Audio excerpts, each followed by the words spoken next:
All right, we are live. Welcome to another edition of HDPR Live. Today, I wanted to feature a podcast.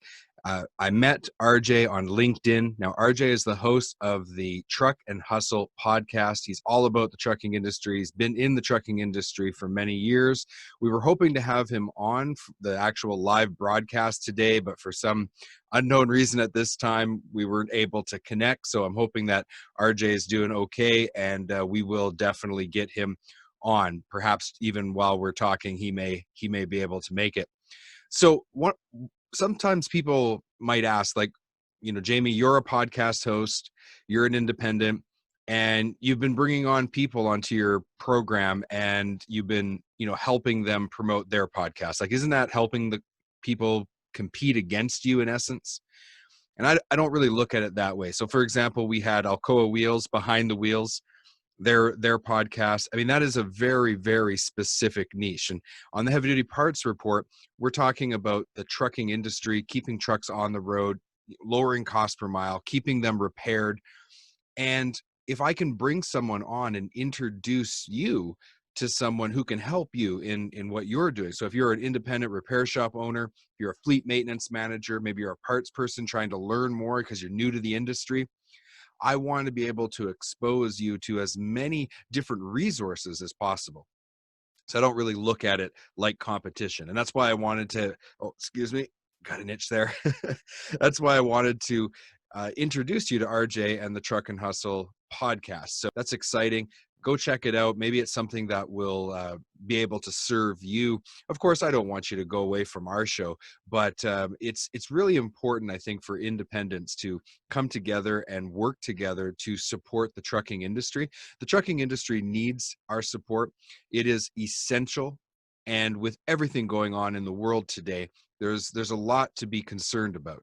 And when we look towards the future, I really see a emerging group of, I hate to use the expression, but it's one that we all understand. So I think there's an emerging group of influencers that are going to be able to help shape where the trucking industry, where the maintenance industry, where the repair of trucks, where the logistics, where transportation, the legal part of it, where all of these things are going. And I think we will be able to have a big impact on the overall industry. And that is part of my mission, because that directly speaks to my mission of transforming the heavy duty parts industry worldwide.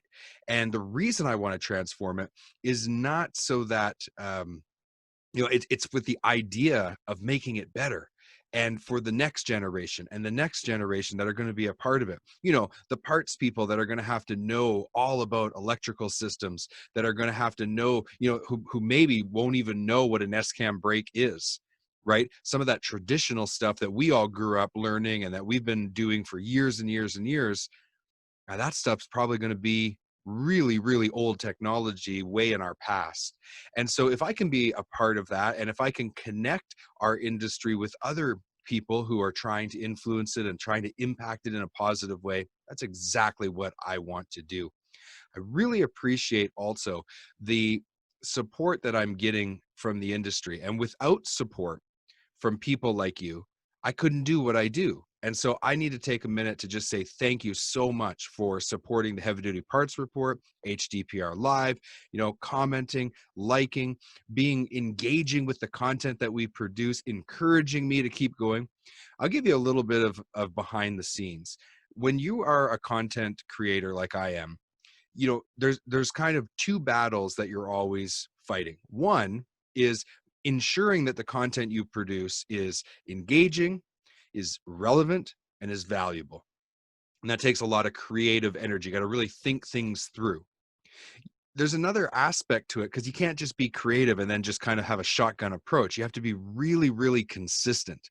And in order to be consistent, you have to put systems in place. So my podcast and all the content that we produce, both on video, audio, blog, written form, all of it, it's all part of an overarching system that I've built for content creation.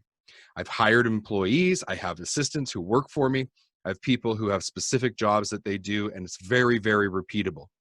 And that is important for you. If you're an independent repair shop owner, I want you to think about what you do day in and day out, what your mechanics do day in and day out. And I want you to think about whether or not you inadvertently, even without knowing it, perhaps have created systems. The best thing you can do is document those systems in simple checklists to ensure that whatever gets done in your shop gets done the same way each time. You can imagine for me as I'm producing this content, what if every single time you listen to something from us, it was completely different?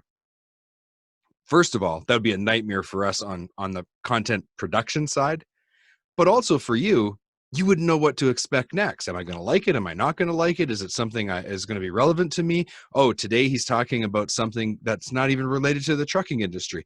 It wouldn't work. But for you, it's the same thing. If every time your customers come, they get a different experience, right? Depending on who they talk to. Or think about in the parts counter. Every time you go to your parts, you phone your parts store. If every time it was different, wouldn't that cause some issues for you? Like you wouldn't know what to expect, right? Am I going to get a good price and the parts delivered on time today? And tomorrow I won't even hear from anybody, the phone will just ring, nobody will call me back, and I won't be able to get my parts for 2 days. Would that work for you? Of course not. So regardless of where you are in the industry and what you're doing, you could be a manufacturer like the ones that I interview. You could be a parts distributor like the ones I used to work for. You could be a repair shop where you're buying the parts and then you're installing them on a person's truck. Or you can be the owner operator or fleet that brings your trucks to that repair shop or that dealership to get repaired. If the buying experience isn't consistent, it just doesn't work. So I want you to think about that. I wanted to talk about this new podcast and have RJ on. We were going to go deep into his story, and hopefully we'll get him on later. Thank you very much for tuning in, and we will talk to you very soon. More HDPR Live coming at you, trying to do it as often as possible, talking about consistency. We are in kind of like a beta test with this HDPR Live, which means we're just kind of testing things. And so once we get an idea of what's working and what's not, we'll build a system and I'll actually roll out a schedule for these HDPR Lives so you'll know exactly when to be live, to tune in.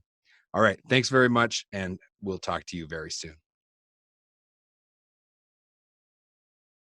You can watch our next video and don't forget, subscribe to the YouTube channel.